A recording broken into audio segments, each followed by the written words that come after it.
I tell you what, ride it with the help of Allah. There will come a day when you will forget that you actually went through such distress. You lost your job, it's okay. I'm going to keep trying, keep applying, keep going. A year, 2 years, 3 years, 4 years. Trust me, I know a brother who did not have a job for 10 years. In the last 6 months, he earned 6 million in a few deals. What happened? Allah gave him everything one time. It's a true story. But for 10 years, he struggled. He was really hand to mouth, and he didn't even have. He borrowed and begged at times from friends. But the day came when Allah opened. Have hope. Some of us finding it tough to get married. It's true. It is a challenge. I've always said it was easier to marry when we knew less people. Now do you know why it's difficult to get married? Because we know too many people. You might laugh at me. It's a fact. You know too many. Your standards are up the roof. Go to paradise and you'll still be looking for that person. Where are they? Hey, they don't exist. It was all Photoshop, by the way. You got to lower your standards sometimes. Relax. You marry a human. They're going to have good and bad. Our Mufti earlier just said that, you know what? You marry someone, while the engagement period was there, they were only showing you the best side of them. Then you found out they were bald. La hawla wa la quwwata.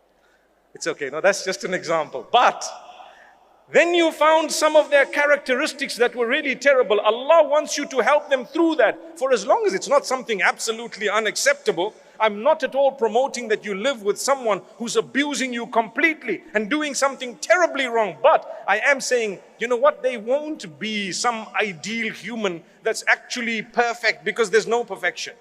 I have flaws, you have flaws, we all have flaws. So that's what will happen. You're finding it difficult to get married? There will come a day, on condition that you keep trying and you connect with Allah and you don't worry about how old you are. People say, so rude, so rude, so rude. You're past your sell-by date. I mean, do I look like a box of drink or something? You're past your sell-by date. How could you say that to someone? How dare you say that? You could have married early and perhaps your marriage may not have worked. And here is a person, they may not be married at the age of 40, but they're going to marry someone such that they will never regret the long wait. They will forget that we waited so long. Don't worry, that heart, Allah will not break it beyond a certain point. You have to be strong.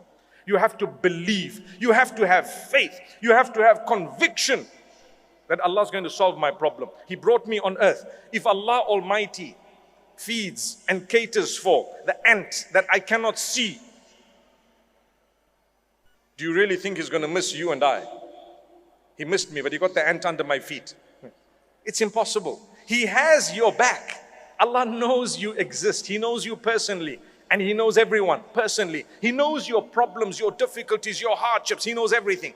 But He plans things only that He wants to see if you come closer to Him or if you go away. So therefore, notice how some people, when they get a lot, they turn away from Allah.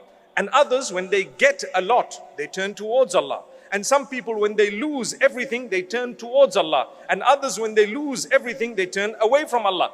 There is nothing uniform. It just depends on you. That is why when we talk of the hearts, what did I say at the beginning here? I said the only one who can cure your heart is the Maker. Allahumma ya muqallibal qulub, thabbit qulubana ala dinik. Oh Allah, who turns the hearts, turn our hearts towards your obedience and towards what pleases you, towards the faith that you've chosen. What does that prove? It proves that our hearts are in the hands of Allah.